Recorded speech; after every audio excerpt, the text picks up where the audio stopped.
Hospital workers. What was the dumbest thing you saw a patient do immediately after leaving?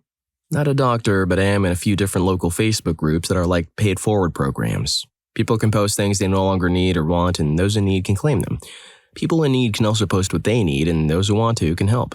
There's a member of these groups who posted in one of them that she needed some supplies because she was just diagnosed with congestive heart failure and was going to be getting out of the hospital soon, but was still in very bad shape. She needed things like a shower stool, grab bars for the bathroom and shower, a walker and wheelchair because she was too weak to walk, stuff like that. She couldn't afford them and didn't have insurance that would help. She also asked if someone would give her a ride home because her husband was going to be working that day, and since they were down to one income because she was too sick to work, he couldn't take time off to drive her. Everyone felt really bad for her and volunteered to help. People pitched in with the items she needed, and someone even went over to install the bars so her husband didn't have to. A few of the members went and cleaned her house and stocked the fridge and pantry to get it ready for her. We all just felt terrible. So the day comes, and she gets discharged from the hospital, and my friend is the one who volunteered to pick her up. They get her loaded up into the car with her oxygen tank and everything. She's in terrible shape, wheezing and too weak to walk, so she had to have a wheelchair. My friend said that you could hear how congested her chest was every time she breathed. They get down the road a little ways, and she asks my friend to stop by a gas station. Sure, no problem. Figured that she probably wanted something to drink or something. Nope. Instead, she starts complaining because she hasn't been able to smoke in days and pulls out a wad of cash before asking my friend to go buy her a carton of cigarettes. Unfortunately, she did.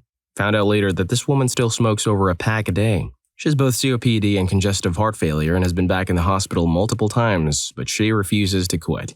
She complains about her health problems all of the time and is always asking for help with this or that. But most people stopped helping her after we found out that she had no desire to actually help herself. Story 2. Had a substance-dependent patient having her 4th baby. The other 3 had been taken by protective services, and it was a running bet how long she'd be allowed to keep this one.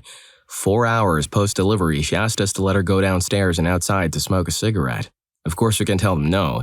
She gets up, IV still in place, in a hospital gown. Keep in mind she just had a baby. And a half hour later, she's still not back. We go search for her on the ground, nowhere. I never saw her again. Needless to say, the baby was adopted about 2 weeks later by a family who desperately wanted a child. I live in a small town and my friend goes to church with a couple that adopted the baby. Is how I know. So, yeah, crazy people in this world. Well, unfortunately, though, is the best course of action because I wouldn't want that baby to be left with that kind of mother. Story 3. Not a hospital worker, but I am a diabetic and I was in a hospital because my sugar levels were far too low, so they had to figure something out. I was in a room with this one guy who had the opposite of me, high sugar levels, didn't eat properly, didn't use his insulin pens, etc. And right after he and I left, I saw him eat a burger and drink half of a cola in the hospital right next to the nurses.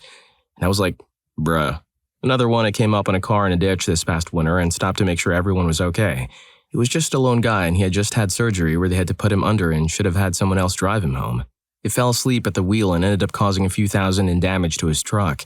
He blatantly refused calling an ambulance because he just left that crap hole, so I ended up driving him home as he lived just a few doors down from me. Story 4. Not after leaving, but there was a patient admitted in the medical unit when I worked in a government hospital. She had uncontrolled diabetes and her blood sugar was off the charts. We kept trying for days trying to bring it down. Adjusted her antidiabetics, shifted her to insulin, but nothing worked. We asked her about her diet, and she calmly told us that she's just been having whatever she's been served by the hospital mess for breakfast, lunch, and dinner, and that was totally fine, because that meant she was taking a balanced diet. Then why was nothing working? So one day after I left her room, I saw her daughter, 16 to 17 years old, going to visit her.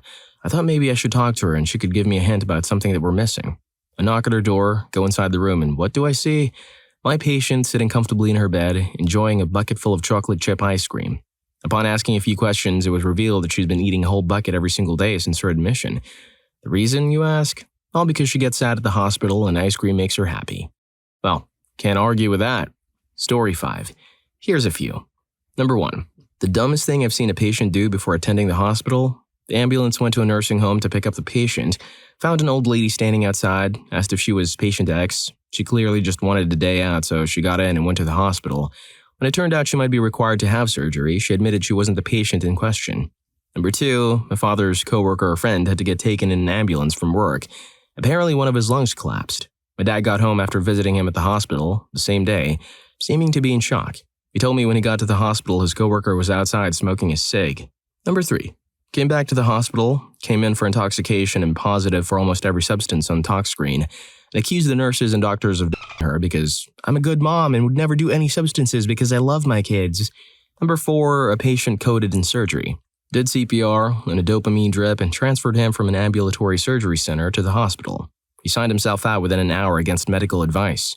Number 5, a patient who was telling me about her super severe heart condition while drinking a large can of Red Bull.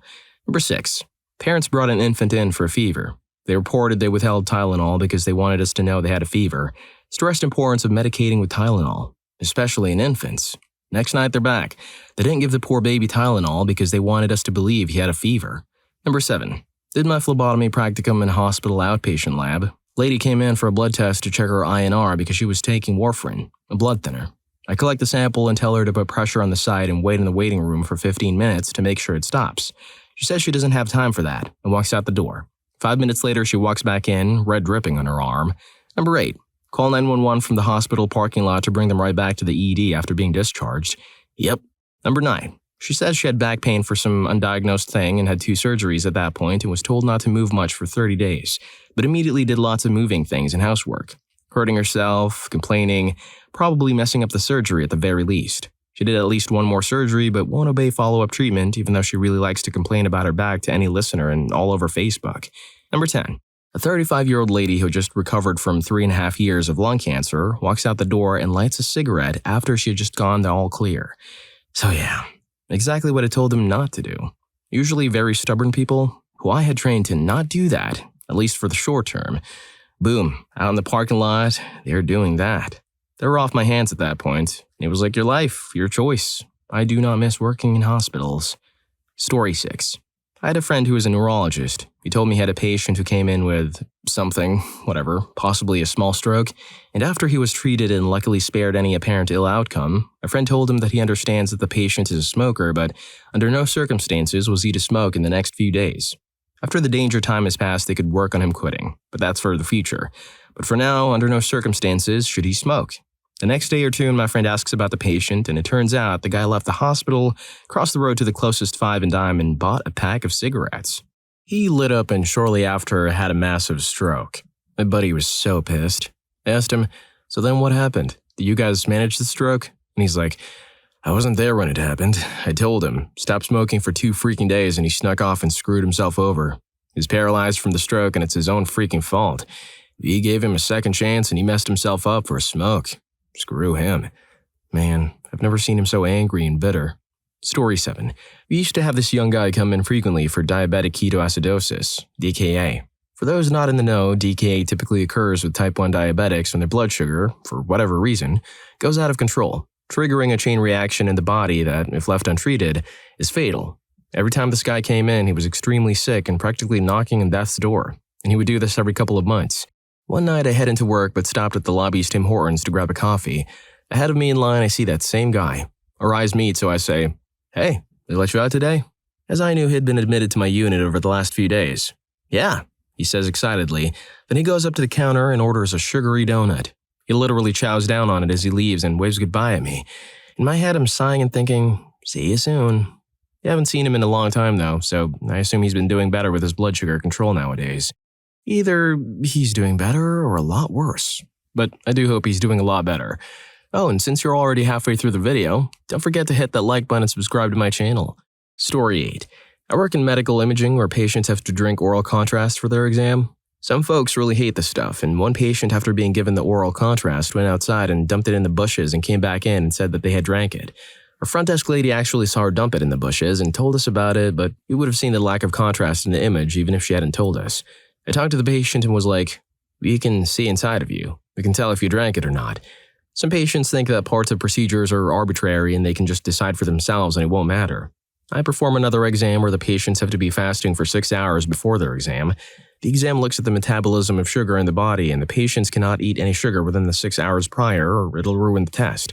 I cannot count how many times prior to the exam I asked the patient and was told that they hadn't eaten or drank anything but water since last night, but the images don't lie, and when the exam is ruined, the patients usually fess up and say things like, I just ate some candy. I didn't think it would matter. Or, what did you expect for me to do? I was hungry. Or, I didn't eat anything, I just drank a soda. That shouldn't count. It's 6 hours, people. You can go 6 hours without sugar. They inevitably have to come back for a rescan, and they're usually angry at us for it, like it's my fault that they didn't follow the very detailed prep that we give them. The prep that we give the patients is very detailed. You ask for them to be on a high-fat, high-protein, low-carbohydrate diet for 2 days prior to the exam and then nothing by mouth besides water for 6 hours prior to the exam. It doesn't mean all carbs and not just sugar, but it always seems like if someone doesn't follow the prep, it's not a piece of bread or a potato that they've eaten. It's always candy and cookies or soda and such. Story 9. I feel like I'm that person. When I was 15, I broke my arm, went to the hospital, got a cast, went to bat for a few weeks and got it removed. Great, I have my arm back. Now I wasn't the brightest kid and needed everything explained to me. No one told me not to have an arm wrestle with my fresh out of cast arm. No one explained it was still healing. 4 hours after having my cast removed, I was back in A&E and getting a new x-ray and then a new cast put on by the same nurse who just took it off. I've never seen such disappointment in the eyes of someone who wasn't my mother. Another one, my brother works as a volunteer for the Red Cross. He mostly volunteers as a medic in ambulances. He told me how they picked up a guy because he crashed his bike after he didn't pay attention and got his tire stuck in some tram tracks. About 3 hours later, he was picked up again after he tried to ride his bike with one hand in a cast. First time around, he sprained his elbow. The second time around, he broke his shoulder on the same side. Story 10. I don't work at a hospital, but off the top of my head, the patient who refused to get in an ambulance when he was having a heart attack until we let him have a cigarette. The patient who, while having a stroke, insisted he was fine and was just going to go home and nap. We got his niece to come and bring him to the ED.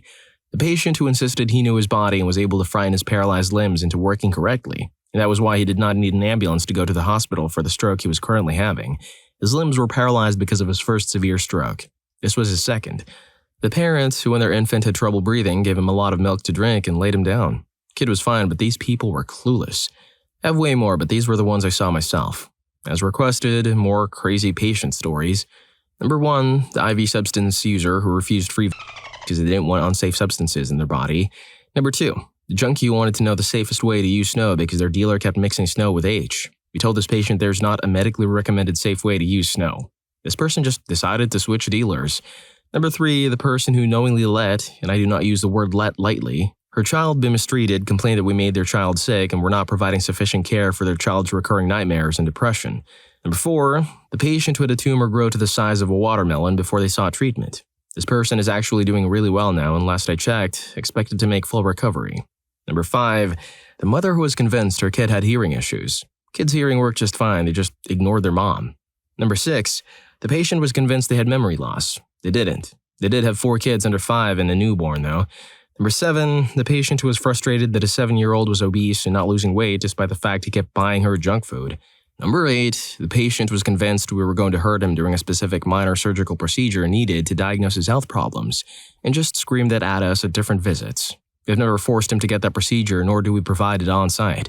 Number 9, the patient who was very, very poor with no real assets, who refused to speak about DNRs in her will while I was in the room. The only patient who has ever refused to speak in front of me. I think she thought I was trying to steal from her. I don't know, I'm just basic staff. Number 10, the patient who called me cute. He was completely blind in one eye. To date, he's the only patient that has ever called me cute. I'm an aggressively average-looking person. I just find this story funny. Aggressively average-looking. Well, that's the first time I heard of that. Story 11. I work at an oral surgeon's, and the amount of insanity we get astounds me. Patients being sedated cannot consume any food or liquid for 8 hours, and regularly they'll walk in with a coffee because coffee doesn't count. One lady lied about it and almost aspirated on the table. Freaking moron. After surgery, you can't use straws, smoke, or spit or stifle sneezes for a week, so as to best prevent dry socket. Wanna guess how many chuckle freaks have to come back in a week in blinding pain because I didn't even puff that hard? Fun fact, you can't treat dry socket. All you can do is manage the pain while it heals on its own. And dry socket is not something I'd wish on my worst enemy. Some jackwagon had been sedated and had his driver cycle the block and bring him back to the office so he could get his car and drive himself home. We called the cops on him and he was arrested for intoxicated driving. And so many substance seekers. One guy purposely broke his tooth so he'd have an excuse to come back for another surgery to get more pills. Like, holy crap, buddy. Story 12. On my OB rotation in med school, we had a 32-week pregnant woman with cardiomyopathy, heart failure-like condition, and an ejection fraction of 15%. Bad. She's inpatient until delivery, and everyone's worried she'll pass away during or after delivery. One night, the unit clerk calls and asks the nurse on duty, "Have y'all seen Miss X tonight?" The nurse says, "She's in a room, I assume." The clerk then says, Well, that's weird because I'm looking at her eating a funnel cake at the state fair right now. The patient just decided she needed a break from all of his hospital life. Second, guy was discharged from our emergency room and wanted a cab voucher to get downtown. We wouldn't give him one because he didn't meet our requirements. He walked outside, called 911, and told the ambulance to take him to a hospital downtown. Lastly, I saw someone pull his newly slung arm out of its sling so he could put his jacket on as he was leaving the ER. He just stopped in front of my desk and started whimpering and yelling, "Ow! Oh!" as he slowly worked his arm around to get it out of the sling and into the sleeve of his jacket. I'm pretty sure it wasn't very cold outside at the time. I pleaded for him to stop, but he ignored me. It was really bizarre. Well, if you like these stories, here's more. YouTube thinks you're going to love this.